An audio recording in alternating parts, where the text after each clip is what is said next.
What up, y'all? It's your girl, Davielle. If you don't know, welcome or welcome back. I said, let me press record before I chicken out and don't do this video. Because, one, I'm very intuitive when it comes to recording YouTube videos. I don't just record just to record anymore. I used to kind of do that, and now I'm just very, in tune. If my divine team wants me to talk, I'm going to talk, and that's just a feeling. You know, when I say my divine team, I just mean, spiritually, I get signs. I connect. I hear my divine team. I let them speak through me, through music, through whatever the case may be.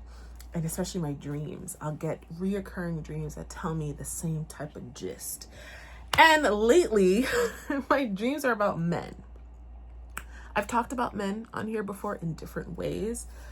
However, I think there's a specific way that I'm being guided to talk about it. And as you guys know, if you've seen my content, I'm very conversational. I'm going to just talk and flow. It isn't this here's the big lesson and blah, blah, blah. But there's going to be a lesson here because I noticed cycles that I've gone through with men and how I've replayed certain cycles over and over again until it came time to finally say enough is enough, right? And I know a lot of us go through that in life, but for me with men, there was just this big cycle that kept replaying. And it's this cycle of you have boundaries, but you're not standing on them. Yeah, that's the best way I could put it. I knew what I didn't want. I knew what was wrong. I understood how to call someone out. I understood what I don't deserve and but I was still tolerating it. Does that even make sense? While I'm saying it, I'm just girl, what? But yeah, I would just tolerate things over and over again, even though I know damn well I don't deserve it or it's not right. And I had to get to the core of it. And so, okay, as I'm talking right now, I'm figuring out this video as we go because I'm look, I'm not about to drive myself crazy trying to figure out how to say this, but when you grow up seeing something over and over and over again, you may 9 times out of 10 repeat it in some way. It doesn't have to look like exactly what you saw, but you're going to replicate it. Even if you hate it, even if there's a problem, your subconscious mind is picking up on, oh, but this is how things are supposed to go. Noted. And it's up to you to consciously be hell no. And that takes time. And so that's one thing I realized. I was tolerating men and their BS so often. And it's kind of mortifying thinking about it, right? But I give myself grace and I'm very good at just giving myself the kindness that I deserve. But man, I grew up without a father that was consistently present. Let's start there. Yeah. He wasn't consistently present, but he did marry my mother and they, had a very interesting relationship. I won't go into detail about that. However, this was a man that decided when he wanted to see us. When he lived with us, he had to see us. But up until age 4 or 5, they were doing the co-parenting thing and he just showed up when he wanted to. It was kind of a get the girls cute and he may show up and he may not. And I'm just sitting there dang. Wow, he really didn't come, even though he got me excited about where we were going, what we were doing. He didn't show up. And I'm sitting in my living room just waiting and waiting. And my mom got me ready as a kid. And I'm just wow, this dude never showed up. And when he would show up, I would still be excited. And so there's this thing where you're continuously disappointed. You see where I'm going? You're continuously disappointed as a child. And yet when the person finally decides to show up, you're excited. You're okay, I'm worth it finally. Okay, today's the day. Finally. Yes. There's potential here, right? Because it's not you never show up. You show up sometimes. So that should be enough. Oh my gosh, this is great. This is awesome. And so I would be excited. I'd be oh, my daddy's here, And the thing with my father is that he, first of all, my mom and my dad had me very young. They were high school sweethearts and it trickled down into their 20s. I don't know how old my father was, to be honest. I don't know anything about that dude, to be honest. He's really a sperm donor at this point. However, they were high school sweethearts, and they were young, but there's choices. And he made his choice, which is I'm going to show up when I want to. And his family were present, not present too. It just wasn't this thing that I could rely on them. And I just grew up being used to that. That was my norm. And so now when my father's not showing up, I have another father figure in my life that, he's around. He's consistently around. And I won't say exactly who that person is because whatever. But This was a person that wasn't my father, but he was the father figure, and he was an older person. So it wasn't like my mom's boyfriend or anything like that. And, you know, we'd go to his house all the time. And the thing with him is I thought he was my hero. I thought he was like the best thing ever. However, he had an anger. He had a really bad temper. You know, even as a child, I'll never forget. I'm like getting my hair braided by his wife. And I'm like, oh, so-and-so, you thought that they were gonna kiss or something. He was like, don't ever say that again. Don't ever, like screaming at the top of his lungs. He screamed at everyone in the family whenever he wanted to. It didn't matter who you were. If you were especially a woman that he felt comfortable enough to scream at, he would. And it was something we were used to. So this is my hero, but he also scares me to death. And he's also picking at my weight, picking at everything I do in life. If there's something that you say that he doesn't approve of, he's like, you're not going to go far with that, or that's not going to make money, or that's stupid. Like, he's very vocal. Oh my gosh. And so yet again, it's this, I'm so excited to have this person in my life where I finally have a father figure that travels with me, takes me everywhere. Oh my gosh, spoils for the most part. When the outsider looking in will see this is a spoiling man, but it's a big temper. And you know, that's his life, that's his choice. However, it's my truth. I get to tell my story. And the truth is, he had a bad temper that scared the people around him constantly. And the women were enablers. They let him. They continuously tolerated it. Even when they may be like, oh, you yelling too much. Why are you doing that? He still did it over and over again. And so there was this fear mongering. There was this like scare tactic that was instilled in the women around him. Don't speak up. Don't say that thing to him, or else, you know, you'll rock the boat and he'll get mad. And so it was this like tiptoe thing. So I'm over here in school and thereafter saying, oh my gosh, this is my hero. But meanwhile, I'm uncomfortable around him. I don't care to really get to know him that well because I'm scared I'll say something and he'll blow up or call you a liar. You know, he called my sister a liar all the time and made people think she was crazy, even when she was very sane. And he has admitted that she is very sane and powerful spiritually. You know what I mean? And so this was someone that just really discredited us, but that was the man we had in our life. That was the person that's put on the pedestal till this day, right? People see him very highly, and I don't take that away from them. But my truth and the people around me know the anger was through the roof and still is, to be honest, right? I'm sure. So I think that was the challenge for me. I'm around a certain amount of father figures, if you will, which is very minimal because we don't have many men in our family. And they would continuously make me feel uncomfortable or make me feel very, just not safe, you know? And even when I would want to speak up or say something, it's just mushed away. And so, you know, even with my father at the time, you know, he was in and out. I'm talking like he'll go 2-3 years not seeing us and then boom, pop up randomly. We'll see him at like a carnival, a neighborhood carnival or something with his like other family, I guess, because he had enough. Anyway, I don't know what his business is. But it was just this thing where men specifically I want in my life, they were just continuously disappointing me. And I continuously saw women tolerate it. And so even when I see like, that's wrong, I hate that, I don't like it, I that, I still was used to seeing people tolerate it. And so now fast forward to me dating. And I started to realize there's a lot of things that I'm not appreciating about the men that I'm with, but I'm so used to tolerating that I convince myself it's not a big deal. Or I'll curse them out. I'll be like, why would you do that? How could you do that? Da, da, da, da, da. And then I still stick around. So even, you know, my middle school into high school sweetheart, if you will, me and him, we didn't have a toxic relationship at all or anything like that. But there were things that I didn't appreciate about him. He didn't really see me for me. I didn't really love the person that he was, to be honest. There were things I just wasn't a fan of, truly, from the bottom of my heart. And it was hard to vocalize it because it was truly who he was, you know? And I just realized, oh, I was always searching for men and wanting to be in a relationship. Like even with this guy, because I went through sexual abuse, like I said, I've talked about that many times. I ended up being with him because I was trying to get out of that situation. So I'm hopping into another situation because yet again, another man who was my mom's boyfriend disappointed me and hurt me.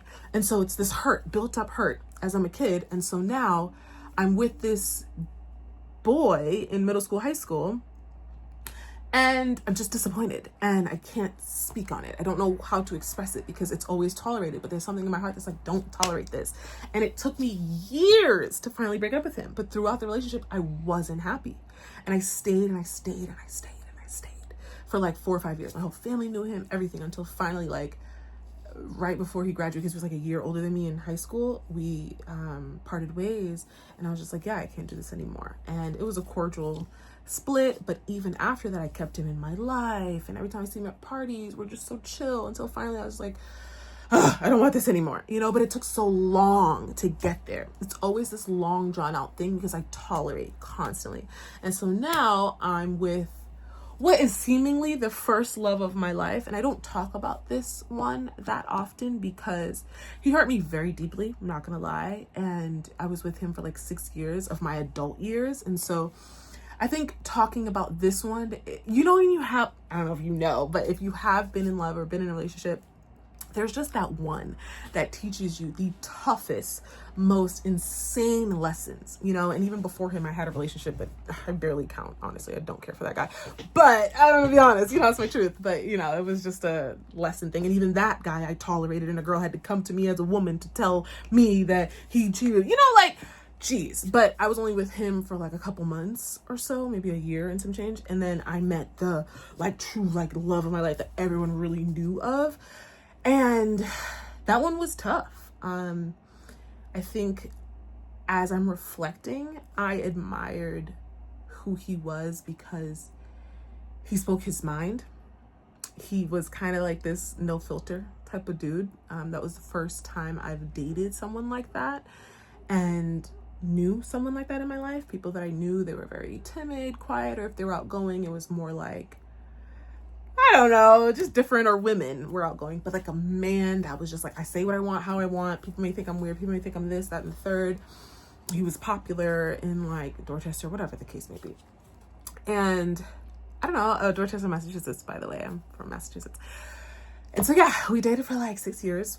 So it was like basically the end of high school into after high school for sure. But I knew him for a while. Hard to explain.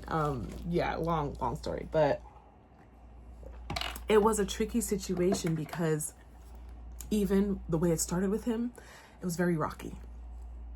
See, even my voice wants to give out while I'm talking right now. That's so interesting. Yeah, I don't talk about him often because that one hit deep. That one was a wake-up call for me for sure. Like, it changed the way I look at relationships, the way I look at men. And long story short, the theme of this freaking video is I tolerated so much. Like, I don't get broken, but he shattered my heart, you know. Like, if there's such thing as shattering someone's heart, that was definitely it. And he definitely did that. He succeeded quite well. And I had to work for years to put the pieces back together, to rebuild, to even believe in love again, basically. And it was hard because he was a tough one. He was kind. He was helpful. He definitely loved me out loud. He also was mean. He had a temper. He lied to me a lot. There was a lot I had to deal with, and he really got another side of me out. You know, in relationships, I was never this like insecure or outwardly dramatic or anything like that type of person. But with me and him, he was that, and so I became that too, if that makes sense. It's almost like God had to show me, oh, this is what you're tolerating. All right, let the games begin. Now you're going to see a side of you that you need to see. And a part of me is very appreciative of that because there was a part of me I was hiding constantly with him, like with other people, sorry. Like, I wasn't speaking my truth. I didn't know how to speak. Like, I was always silenced, especially with the sexual abuse I went through. I just was sworn to secrecy, and that was since 8 years old. And so 8, 9 years old. I always say 8 or 9 because I don't know the year, to be honest. But yeah, I just, even when I felt away, I could tell someone like, yeah, I don't want to do this anymore, but to speak and speak my mind, because he was such a raw person, he got the raw out of me. And so we were just like raw to each other at one point.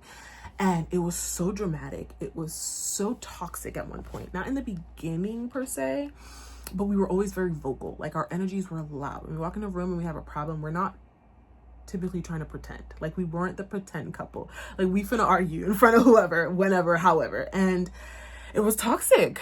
It was exhausting. It was exhausting. And it brought out this side of me that I just didn't like. And I think out of the situations I've been through with men, it's almost like, even though they weren't men I dated, it's like family members and like my mom's boyfriend and stuff like that. It's like that was a chance for me to let out my anger, my frustration, my about men in general. And we butt heads like crazy. And no matter how toxic it got, I stayed. I stayed and I stayed and I stayed, and I looked at potential. I looked at like, well, the good days. It came to a point where my birthday came around. I had to beg him, like, can we go 3 days without arguing? And it was actually hard for, I would say him. I'm not going to lie. I wasn't perfect in the relationship, but I promise you it was very hard for him. He got a kick out of arguing, and I started to get a kick out of arguing, and we both were toxic. It was kind of like, well, you gonna start with me? I'm gonna start with you too. Watch. It was this like really bad situation. It's like I haven't talked about it in so long. So even to get to the detail of it, there was so much, and I've talked about it in other social medias when I had them. So it feels like I've talked to YouTube about it when I just haven't. And that was the wake-up call that I needed, because, he ended up cheating, and even after he cheated, I took him back. It was this big ordeal. Oh my gosh. And it was also at a very weak point in my life where I didn't feel like I had my family support. I didn't really have many people in my life. And I convinced myself that we could work on it. And that's what I did all my life. Every man, no matter what I felt, it's like, well, we can work on it. We can work on it. The relationships I observed, it was toxic, and they all worked on it. So it's like, we can get through this. We can work on it. I'm still thinking about marriage with this guy. I'm still thinking about our future kids and all these things, when I know my heart is like, y'all are gonna kill each other. And I know that sounds dramatic, but basically we would scream at each other, get into like crazy arguments, but never physical. And then he cheated on me, and I ended up finding out who the girl is, and she told me everything. And when I mean everything, I mean this man was so down low dirty to me. Oh my God, like so bad. My heart's like, oh girl, you going there? Yeah. She told me just very private things that should be private with a man and woman, someone that's in a relationship. And they were doing those things while I thought me and him were working on things. We weren't the best yet, but we were building. We were like, okay, we're gonna work on it, haha. But like, he was treating her like a girlfriend. Like, he literally, like, the way it sounded, because I was away at school, I was basically the side chick, and that hurt, especially when we were like year 4 maybe at that time. I don't know, 5. I really don't know. But it was like my junior year of college, and oh my gosh, to the point where I stopped eating. Like, it was bad. I ended up talking to the girl, and the girl still like wanted him. So it was this whole war thing online. It was so dramatic, and I still entertained it. I stayed.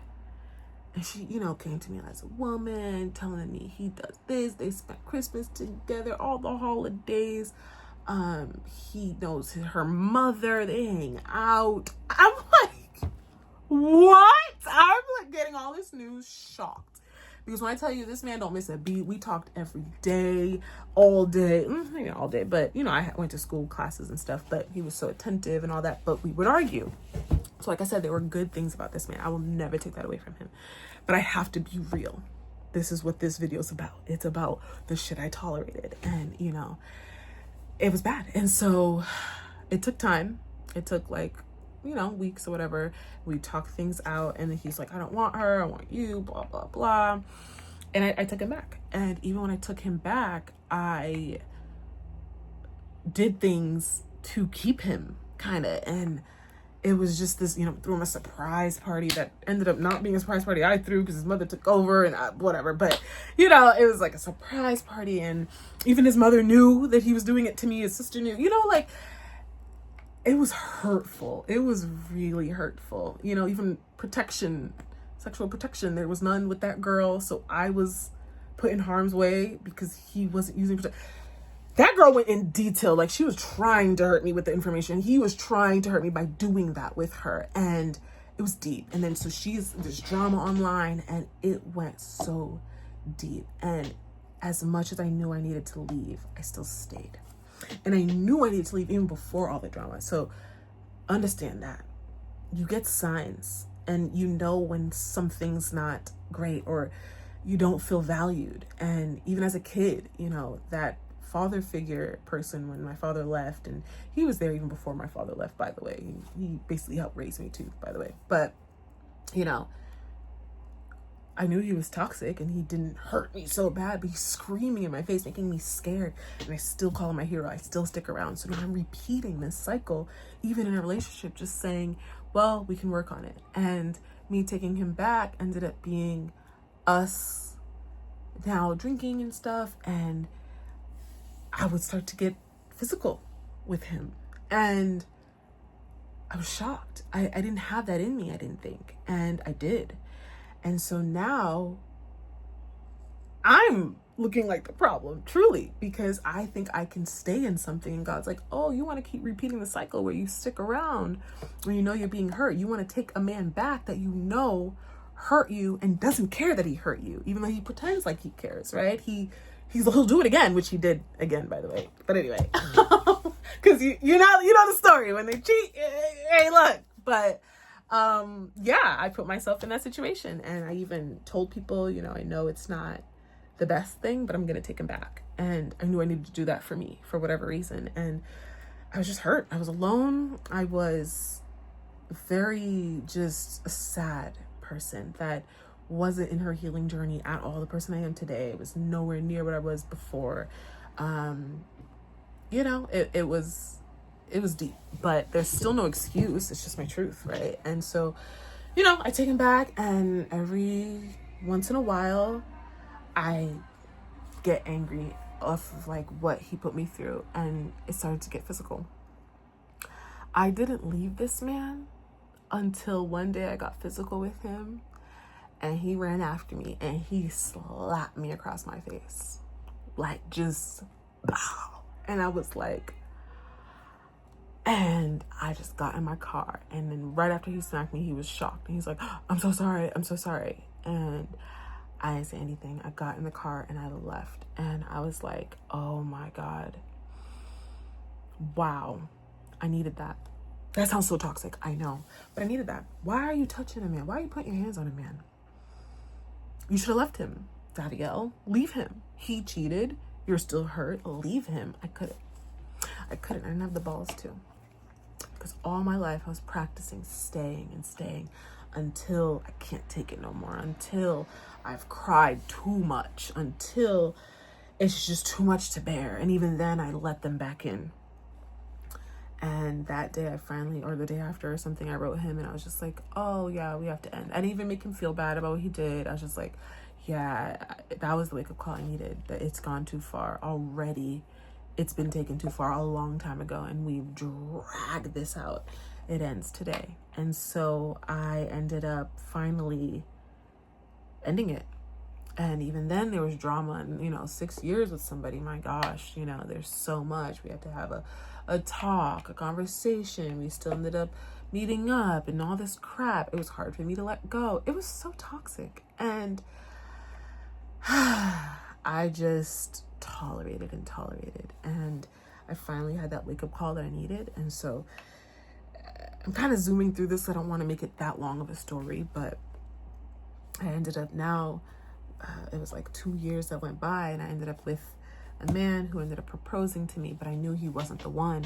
And before it got extremely toxic, I ended it, and I could end it confidently because he was already starting to scream at me. I was like, there's a replay happening here. What the fuck? Like, I can't do this. And he's screaming about me about, oh, I don't do much for him and blah, blah, blah, whatever the crap is. And I was just like, oh my God. But then it's also calling me to be like, oh, babe, da, da, da. And I'm just like, and, you know, I found out he cheated and all this stuff. And so I had to end the engagement. And I was just like, I'm done. And I didn't go back and forth. That was the last time I've talked to him, really. Oh, and then I like emailed him to say, can you tell your mother to stop calling me? His mother was blowing my phone up. So there's a lot going on.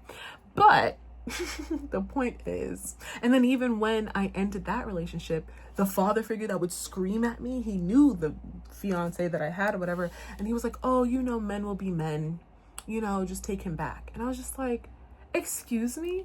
And so actually around that time, I ended all communication with all of the men that I've ever dealt with.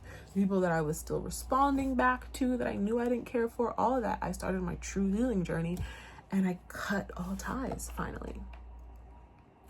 And that was needed because I didn't see the cycle. You know, you just think like, oh, here I am being foolish again. I just got to be better. But I finally ended it with the engagement and I could see clearer now. And then after that engagement, I dated one other person who ended up being like a retired football player I didn't even know until I knew. And, you know, he tried to play games with me and I knew immediately. And so within like 3 or 4 weeks, I was just like, yeah, I'm done. And I ended it and I stopped all communication. He's texting me. I just stopped responding. And so I'm getting better at it because I'm ending a cycle. I'm noticing the cycle. I'm calling out the cycle and then I'm ending it. Wow, that was a lot to say. So yeah, I think identifying our cycles is so important. Because we wonder why we do things. We wonder why we tolerate things. But a lot of times it can come from that young age, that young you that's like, this is how we do it, right? And you don't even realize you're doing it. And I had to show myself grace. And, you know, even if someone judges me off this video, it's my truth. It's the unfortunate truth because you live and you learn. And love, whether it be, you know, father, grandfather, stepfather, all these people, you're still learning. You're still growing through the relationship that you had as a child.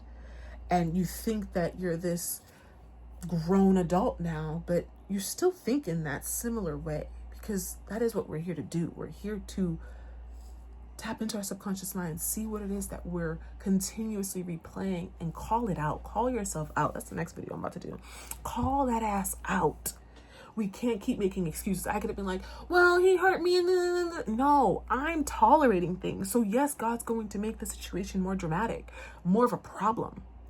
You know, I keep tolerating it over and over again. So yes, now we're going to crank it up a bit because the first relationship out of high school, when I was in middle school into high school, he wasn't so bad, but like he made me feel like, he liked white girls basically. And he would make me feel like the Black girl that needs improvement. Like, oh, I wish you did this and oh, I wish that. And like would make me feel less than on top of other things. He hid behind jokes. He was mean through jokes. You know, he meant what the fuck he said basically. And it would be this hee-haw, but he was very affectionate, very giving, very kind soul with meanness. It's like undertones of meanness and I'm not dumb. And so God's like, oh, I gave you undertones. You still don't know how to end it until years later. Okay, let me give you another person hurts me. Okay, now you gives me this relationship that was a 6-year relationship that shattered my heart because I need to learn this shit before I hit a real true adulthood, you know? And so this was like early 20s. I'm dealing with this dude, you know, 18, like 17, 18 into early 20s. And I needed that. I needed to see what I continuously tolerate. And so observe your relationship, observe the females and the males, sexual, whatever the case may be, whether the person in your life is someone in a relationship that you're having sex, you're this, you're that, whatever the case may be. Your past will replay in some way. I guarantee it 9 times out of 10. Even if you're like, no, I had it great, everything was great, da, da, da. Okay, but just take a moment and reflect. See where, even if it's like great things, sometimes you go through really great things and it's great people you had in your life. So now you expect great things from people. And so now you're only seeing their potential constantly. And so even when they're not necessarily mean to you, but they're just giving you bare minimum, you're like, well, that's okay, because I don't need much. I'm taken care of. You know, like, tap in. What are your needs? I know that I love nurturing. I love a level of sensitivity, a level of kindness. And man, that's strong. That's, you know, about their stuff, but not like so mean to me, you know? And I've had mean all my life. And I'm finally understanding, like, oh, I was tolerating stuff that I never aligned with because I didn't get to know me. I didn't get to break all of the childhood barriers, the way that women I saw growing up treated men. No, like, it's time to actually step up and be like, hold up, I don't deserve this anymore, and stand on it. And so, yeah, when that guy on the street asks for your number, when you're texting, observe the text. What does your intuition say? Now, intuitively, someone asked me for my number. I'm like, intuitively, I don't align, but thank you though. Intuitively, I don't feel it. And that's just the truth. And sometimes intuitively I do align. I'm like, hey, you go, here's my number. You know what I mean? Like, I have intuition. I'm tapped in, and I use that because I didn't use my intuition for a while, and I went against it, and it hurt me. So yeah, I'm gonna fucking use my intuition now. Let that shit lead. Why not? I tried it the other way. I tried my ego's way. My ego was like, you're scared to be alone. You're scared to not have a male in your life because you grew up having men in and out, or like you feel scared, or you feel this, or you feel that. So you need to find that really good one. And sometimes you want to find that good one through the bad one and sticking around the bad one for a long time. And it's like, you don't deserve that. And so now, like, loneliness is it's just fake. It's not real, because there are a lot of relationships. Let's be real. I felt lonely in the toxic relationship because they weren't fulfilling me. They weren't fulfilling my needs. They didn't care to fulfill my needs. They cared to fulfill their needs, or to have me show up how they needed me to show up, or hurt me because I didn't show up how they needed me to show up. Do you know what I mean? And like I said, I wasn't perfect, but I think communication was important. And a lot of them had choices to communicate with me or to not communicate. And a lot of them chose not to. And, you know, I think I take responsibility for the times where I would turn up to, especially with that one relationship. You know, I would get rowdy. I'm not gonna lie. But I learned, and I got to identify the cycles. And so, you know, I've been getting a lot of dreams about what I've gone through and how my father would just come back over and over again. And I'm just done letting past people come back. And sometimes they come back as themselves, and other times they come back as someone different, but has the same personality as that person. What are you going to do? And so a lot of times I would tolerate. Oftentimes I tolerated and saw the benefit of the doubt. Okay, well, not anymore. I'm done tolerating. And so, you know, even when I was on my journey going hotel to hotel, there was a man that asked to book me and my sister a room, and we just met him or whatever, and he wanted my number and all that. And I was just like, no, thank you, I'm all set, blah, blah, blah. But he was like, well, can I book you a room? You can come to my room, actually. And I was just like, no, I'm not comfortable with that. He was just like, okay, well, can I book you guys a room? I was like, what do you need from them? What are you expecting after this? And he was like, no, nothing. Oh my gosh, nothing. And I was just like, okay, because I don't mind you doing that. It's very kind of you. You know, he's like, no, I've been through it too, and I just know that someone helped me, so I want to pass down the favor. And I was like, okay, I don't mind. Perfect. I was vocal. I spoke up. A lot of these other situations, it was tough for me to speak up. And so now these things have taught me, say what you need to say. And when you get a response that you don't like, you walk away. He understood this is what I am about. If you're down to get me a room, you know you're not getting anything else from me, cool. But a lot of times I just didn't speak up, or I was just trying to watch and observe to see what the guy's gonna do. It's like, what is cheating to you? What do you consider cheating? And you know, ask the hard questions, ask the uncomfortable questions. You know, even the father figure I had to one day email him and say, I'm tired of you always trying to cuss me out about not coming to visit, not coming to this. It makes me not want to see you more. I would start to speak up. It wasn't until late 20s that I finally started to be like, hey, I can't do this anymore. You know, and I started to see a difference in my life. And so I feel like I'm rambling, but I'm just kikiing with y'all, you know. I have intuitive downloads to just say what I need to say. And so I was like, okay, this feels like a conversation that maybe someone may benefit from. Understand your cycles, identify your cycles, and then call yourself out. Yes, these people should be better. Yes, oh my God, I'm such a victim. No, it's teaching me. It's teaching me what I should and shouldn't tolerate, how I need to handle things moving forward, even the sexual abuse. One day I had to hit him up and be like, I'm done. Stop. I'm done. I'm not doing this anymore. You're not coming in my room anymore. I'm done. Thank you, but no thank you. Stop. And I had to muster the courage. It wasn't until years, like I said, I tolerated for years. I do know boundaries. It just takes me a while well, it did take me a while. Now, like I said, I had a ring on my finger. Okay, I don't remember how many carats, maybe 2 carats, whatever. It was a nice, cute little ring. And I was like, oh, take it back. Here you go. He wanted it back, actually. He asked for it back. He asked for it back. He asked for the car back. He asked for everything, which as he should, period. But I gave it back. But, even after, planning an engagement party and everything, I ended it. I was just like, never mind, canceled. We're not doing it. I didn't care about embarrassment. I didn't care about, oh, I'm lonely, my feelings, my this. This was actually during 2020 as well, like when everything, all the shutdown and all that happened. And I was like, no, I choose me. And so when you're telling yourself you're lonely, you're this, you're that, promise you're more lonely while in the relationship. And that's like something I don't necessarily hear people talk about too often. I hear it sometimes, not too often. Like, you're already alone, you're already crying, you're already sad, you're already just not feeling it. Even if you're not being abused, just something in your heart's like, this ain't it. This ain't it. And we're gonna convince ourselves like, no, it's okay. Or people gonna be like, don't quit, stick it out. Okay. If you communicate with somebody and they continuously make a choice to hurt you constantly and they don't care and they don't want to change, okay, do you. But it's different when there's actual effort. It's different. And I will give that to that relationship I had. There was a level of effort. It just wasn't enough because he also made choices and cheated on me again. You know what I mean? So people show you who they are. You do have to believe them. And God is testing us. We are on this earth to learn and not to just stick it out and make it work. The fuck?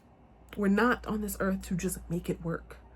We're on this earth to teach people. Sometimes teaching means being yourself. If you're not being your authentic self, which is, I actually don't tolerate that. So I think I'm going to take some space from you. Whatever the fuck you have to say. If you're not yourself, you're actually adding more karma into your life and their life, because now they got to go find someone else that's going to teach them the lesson and be themselves, because you weren't going to be yourself and I wasn't deciding to be myself. You know what I mean? Now I'm choosing more toxicity when I have a fucking throat. I can say what I need to say and I can walk away. I'm good with walking away. But for some reason with men, because I saw what I saw, I decided to put my intuition to the side and do what I was doing. And it's not right. This is a long video, so I need to cut it here. Oh my gosh. Well, I haven't done a long video like this in a while. I guess I had a lot to say. The Divine Team, they always know. Just check yourself, okay? You ain't even about to wreck yourself. I don't claim that for you. Just check yourself, okay? Call yourself out. Identify the cycles. I promise you're going to notice and you're going to be like, huh. And if you don't notice it, you're probably in denial. I'm not gonna lie, I was in denial too, so I get it. But it took me a while, and now I am in a kind of clear place, And I say kind of because I'm always learning. You do need that person to come in your life to teach you, and you get to see where you're at. And so, yeah, I'm single, but we'll see what happens. You know what I mean? Only time will tell. But I've learned a lot, and this heart is back intact. Okay, I've been single for I don't know, 3 years now. 3 years, so, right? No, more than that, 5 years. 5 years. I've been single for 5 years. Yeah, 2020. So 2025. Oh my gosh, 5 years. Wow. So I'd rather that than to tolerate what the fuck I was tolerating. Oh my gosh. But hey, you live and you learn, and you just go from there. So I'm going to probably talk about this more if more ideas come into my mind, or stories and so on and so forth. I will share it, because I know that this is a topic a lot of people go through in relationships in general, just tolerating and boundaries, lacking boundaries. And so I'm big on boundaries, especially now. So talk to me about it. I got you. But all right, this has been real.